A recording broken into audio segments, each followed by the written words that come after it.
Hello everyone, welcome back my channel. आज का जो टॉपिक है वो है संस्था।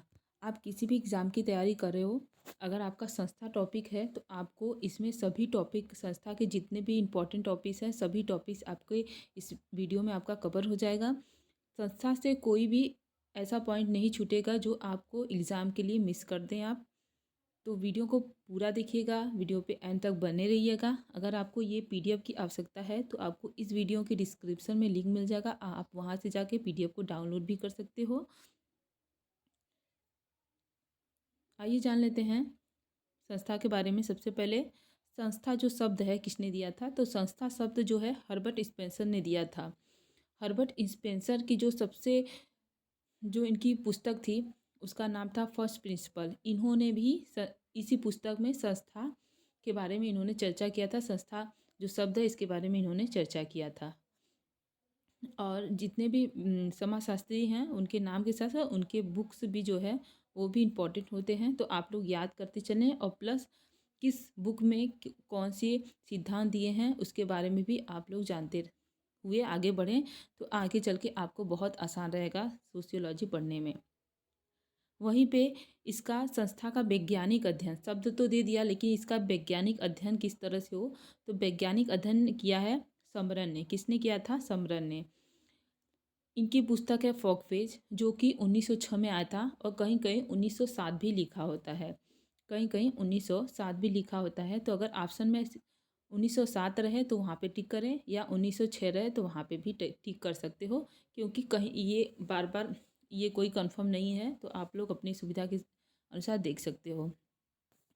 वहीं पे इसका स्वरूप, संस्था का जब स्वरूप की बात आती है तो स्वरूप जो है बांस और बेकर, समाजशास्त्री हैं बांस एवं बेकर, इन्होंने संस्था को एक स्वरूप प्रदान किया है।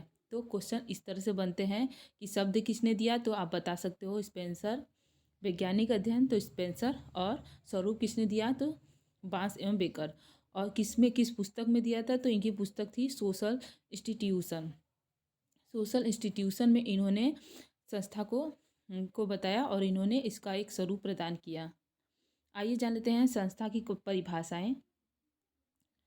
आगबर्न एवं न्यूकाक ने कहा कि मानवीय आवश्यकताओं की पूर्ति हेतु बनाई गई कार्यप्रणालियों को ही संस्था कहते हैं। जहाँ पे कार्यप्रणाली हो समझो वो संस्था है, संस्था के एक उदाहरण है। वहीं पे बुगार्स ने बताया कि सामाजिक संस्था समाज की ऐसी संरचना है जिसमें व्यवस्थित प्रणालियों के द्वारा लोगों की आवश्यकता की पूर्ति की जाती है। ये किसने बताया है? बुगार्स ने। आइए जान लेते हैं कुछ मोस्ट इम्पॉर्टेंट स्टेटमेंट जो कि समाजशास्त्री ने दिया है, और ये ऐसे क्वेश्चन बन के आ जाते हैं और इसी में 4 ऑप्शन आपको दे दिए रहते हैं और उसी में आपसे पूछा जाता है कि ये स्टेटमेंट किसने दिया है। तो स्मेल्सर ने कहा, संस्था को इन्होंने कहा कि परिस्थिति एवं भूमिकाओं का पुंज। किसने माना? तो स्पेंसर ने माना। इनका नाम आप लोग याद करें, और ये लाइन भी इम्पॉर्टेंट है तो इसको भी याद करते चलें। अगर आपको किसी भी कॉम्पिटिटिव एग्ज़ाम की तैयारी कर रहे हो तो ये सब लाइन इम्पॉर्टेंट है।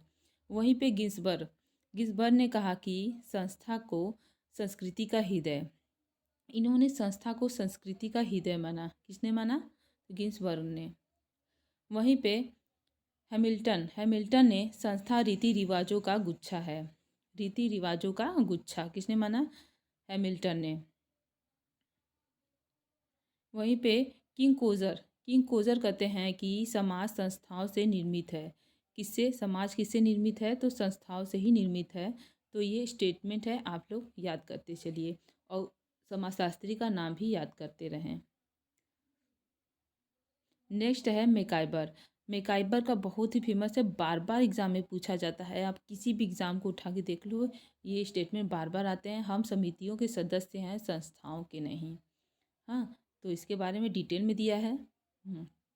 अगर आप लोग पीडीएफ डाउनलोड करोगे या फिर आप वीडियो को पॉज करके अपने हाथों से ही लिख सकते हैं। जो भी एक टॉपिक हो, पहली बात तो एक टॉपिक को अच्छे से कवर करिए, उसके नोट्स बनाइए और उसके बाद रिवाइज करिए। देखिए आपको कितना ईजी से सब कुछ याद हो जाता है। रॉस ने कहा कि सामाजिक संस्थाएं सर्वमान्य इच्छा द्वारा सुस्थापित या स्वीकृत संगठित मानव संबंधों का समूह है। ये किसने कहा था? रॉस ने कहा था। वहीं पे गिलिन ने कहा कि इन्होंने इसकी परिभाषा दी और बताई कि सामाजिक संस्था कुछ सांस्कृतिक विशेषताओं को प्रकट करने वाले वे नियम हैं जिसमें काफ़ी अस्थायित्व होता है और जिसका कार्य सामाजिक आवश्यकताओं की पूर्ति करता करता या होता है। इनका कार्य होता है समाज की जो आवश्यकता है उसको पूरा करना। आइए जान लेते हैं संस्था का उद्विकास कैसे हुआ था, उसका क्रम क्या था और इसका उद्विकास किसने किया था। तो आप नाम याद कर सकते हो। समरन ने बहुत ही अच्छे से बताया था। इन्होंने कहा कि पहले विचार आया, मतलब कि यानी विचार आया, फिर उसका बार बार अनुसरण किया गया, मतलब उसको बार बार रिपीट किया गया है। यानी आप जान सकते हो कि बहुत साल पहले तुलसी का पेड़ है, तो किसी ने तो शुरुआत किया होगा और उसको बार बार किया होगा।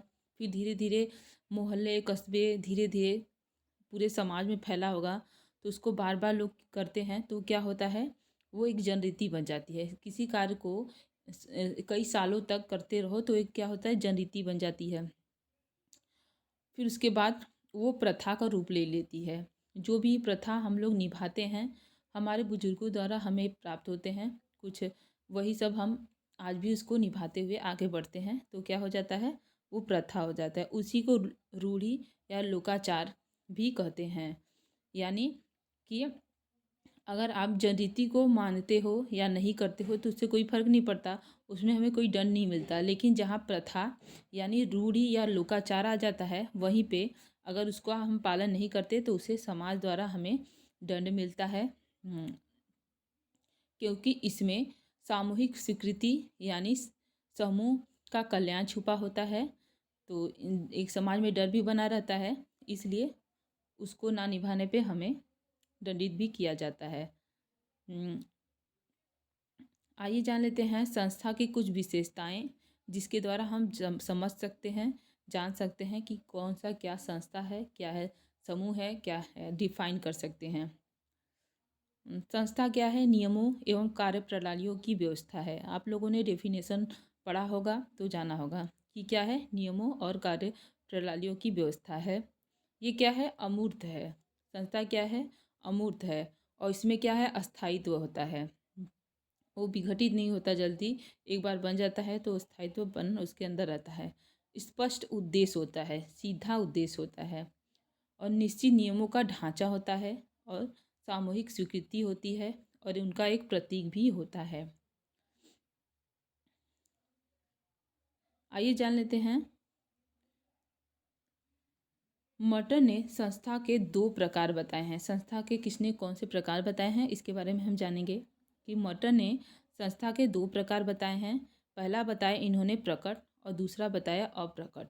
प्रकट अप्रकट किसने बताया? मर्टर ने बताया है। वहीं पे स्थापित निर्मित ये किसने बताया है? समरन ने। किसने बताया? समरन ने बताया। स्थापित और निर्मित संस्था किसने बताया है? समरन ने बताया है। पार्सन्स की इम्पोर्टेंट लाइन है। पार्सन्स ने कहा कि वेश्यावृत्ति को द्वितीय संस्था माना। किसने माना? पार्सन्स ने वेश्यावृत्ति को द्वितीय संस्था माना। इसे प्राथमिक संस्थाओं के लिए सेफ्टी वॉल्स माना। किसने माना? पार्सन्स ने। गॉफमैन ने संपूर्ण संस्था यानी टोटल इंस्टीट्यूशन की अवधारणा दी। हाँ, संपूर्ण संस्था की अवधारणा किसने दिया है? तो गॉफमैन ने दिया है। आप इसको भी याद करते हुए चलें। और इन्होंने पागलखाने आश्रम जेल को संपूर्ण संस्था कहा।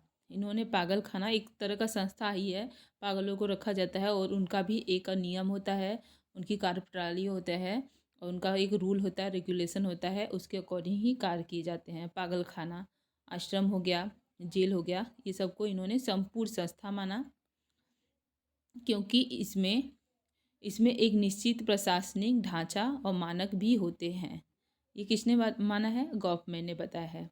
वहीं पे समरन संस्था को सुपर फॉकविज मानते हैं। क्या मानते हैं? सुपर फॉकवेज मानते हैं। इन्होंने कहा, ये जो है परिभाषा इम्पॉर्टेंट है तो आप इसको याद करें। अधिकांश संस्थाएं जनरीतियों से प्रारंभ होकर प्रथाओं तत्पश्चात रूढ़ियों में विकसित होकर परिपक्व होकर संस्था बन गई, इसलिए इसको सुपर फॉकवेज कहते हैं। क्या कहते हैं? सुपर फॉकवेज कहते हैं। तो आई होप आप लोगों को वीडियो पसंद आया होगा। वीडियो देखने के लिए धन्यवाद। जय हिंद, जय भारत।